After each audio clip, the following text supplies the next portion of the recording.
Welcome to Man Does Tech, where I solve the problems you didn't even know you had. You begin by preparing both tool and workpiece so the sander behaves predictably.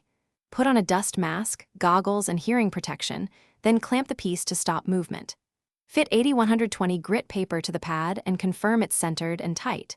Once done, plug in, hold the sander flat, and press the power briefly to check orbit and pad balance.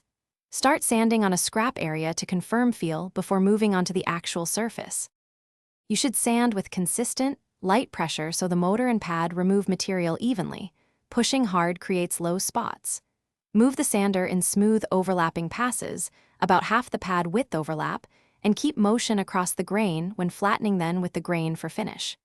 Change grit progressively. Move to 150-180 grit when major scratches disappear. Make sure to stop periodically, check progress, and clear dust so abrasive stays effective and you can see true results. You finish by moving to a fine 220-320 grit and making gentle, even passes until the surface feels smooth. After sanding, vacuum thoroughly, wipe with a tack cloth, and inspect under direct light to spot lines or uneven areas. If you see swirl marks or deep scratches, back up one grit step and blend gently, or use a light hand and keep the sander moving without stopping on one spot.